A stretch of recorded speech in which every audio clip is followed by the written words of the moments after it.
आज का जो हमारा टॉपिक है यह है पेज नंबर 54 पे इलेक्ट्रॉन माइक्रोस्कोप। कल हमने डिस्कस किया था लाइट माइक्रोस्कोप। ऐसा माइक्रोस्कोप जो कि किसी भी ऐसी लिविंग थिंग मतलब बहुत ही जो छोटी चीज़ होती है उनको देखने के लिए इस्तेमाल किया जाता है। अब नेक्स्ट है हमारा इलेक्ट्रॉन माइक्रोस्कोप। इलेक्ट्रॉन माइक्रोस्कोप अगर हम देखें तो ये क्या है, ये माइक्रोस्कोप की एडवांस फॉर्म है, जदीद तरीन जो है ये किस्म है। इसमें अगर हम कंस्ट्रक्शन देखें तो इसको बनाया कैसे जाता है, इसमें जो ऑब्जेक्ट और लेंस होता है उसे हम रख देते हैं वैक्यूम चैम्बर के अंदर। फिर इसके ऊपर से जिस ऑब्जेक्ट को हमने देखना उसके ऊपर से हम इलेक्ट्रॉन की एक शॉ गुजारते हैं। काम कैसे करता है ये इलेक्ट्रॉन, जब किसी भी ऑब्जेक्ट के ऊपर इस इलेक्ट्रॉन माइक्रोस्कोप में ऑब्जेक्ट के ऊपर जब इलेक्ट्रॉन जो हैं वो गिराए जाते हैं तो वहाँ पे जो स्पेसिमेन होगा, जो ऑब्जेक्ट होगा, उसकी इमेज जो है वो बन जाती है। इसमें जो इलेक्ट्रोमैग्नेटिक लेंसेज हैं उनका काम क्या है कि वो इस ऑब्जेक्ट का जो इमेज बना है उसे इनलार्ज और उसे फोकस कर देते हैं, मतलब बड़ा, और उसे क्लियर करके दिखाते हैं किसके ऊपर, स्क्रीन या फिर फोटोग्राफिक फिल्म। इसकी रिजल्ट पर हम देखें तो लाइट माइक्रोस्कोप से बहुत ज़्यादा होती है। कितनी है इसकी, 0.2 नैनोमीटर।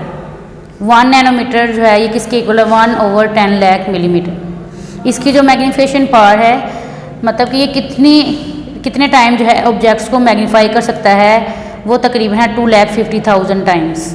अगर हम इसका यूज़ देखें, इसकी इंपॉर्टेंस देखें, तो अगर हमने किसी भी इंडिविजुअल को मतलब डिटेक्ट करना है, उसके अंदर मौजूद एटम्स को देखना है, सेल्स को देखना है, ऑर्गेनेल्स को देखना है, या फिर मॉलिक्यूल्स को जैसे कि डीएनए और प्रोटीन्स, इन तमाम चीज़ों को अगर हमने देखना है तो हम इसके लिए क्या इस्तेमाल करते हैं, इलेक्ट्रॉन माइक्रोस्कोप। अगर इसकी हम लिमिटेशन देखें यहाँ पे साइड बॉक्स पे दी हुई हैं। लिमिटेशन का मतलब ये किस हद तक ये दिखा सकता है, अगर हम देखें तो ये सिर्फ जो है उनके इंटरनल स्ट्रक्चर को जो है हम लोग देख सकते हैं, लेकिन ये लाइव प्रोसेसेस को स्टडी नहीं कर सकता। मतलब अगर हमने किसी भी चीज़ के अंदर, किसी भी लिविंग ऑर्गेनिज्म के अंदर लाइव प्रोसेस को देखना है तो ये उसके लिए इस्तेमाल नहीं किया जा सकता, क्योंकि इसके अंदर जो स्पेसिमेन है उसको कहाँ पे रखा जाता है, वैक्यूम चैम्बर के अंदर।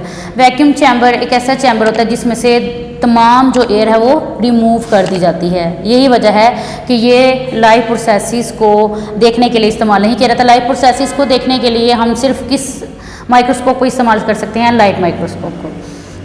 अगर हम इसमें मेन टाइप्स इसकी देखें तो यहाँ पे 2 एक्सप्लेन की हुई हैं। एक है transmission electron microscope, transmission electron microscope. इसमें इलेक्ट्रॉन जो है ये ट्रांसमिट किए जाते हैं स्पेसिमेन, यानी कि उस ऑब्जेक्ट के ऊपर जिसको हमने देखना है। इसका यूज़ क्या है कि हम इसको इंटरनल स्ट्रक्चर देखने के लिए स्टडी करते हैं। अगर हम देखें तो ये क्या करते हैं, इसका इस्तेमाल क्यों है, इंटरनल स्ट्रक्चर अगर हमने देखना है तो हम कौन सा माइक्रोस्कोप इस्तेमाल करेंगे, ट्रांसमिशन इलेक्ट्रॉन माइक्रोस्कोप। दूसरी जो टाइप है इसकी वो है स्कैनिंग इलेक्ट्रॉन माइक्रोस्कोप। यहाँ पे क्या आता है, इलेक्ट्रॉन जो है ये रिफ्लेक्ट किए जाते हैं मेटल कोटेड सरफेस पे, ताकि जो हमारा ऑब्जेक्ट है, स्पेसिमेन है, वो क्लियरली नज़र आ सके। इसका इस्तेमाल क्या है कि अगर हमने किसी भी सेल सरफेस को, मतलब सेल की ऊपर वाली सतह को अगर हमने देखना है तो हम कौन सा माइक्रोस्कोप इस्तेमाल करेंगे, ट्रांसमिशन इलेक्ट्रॉन माइक्रोस्कोप।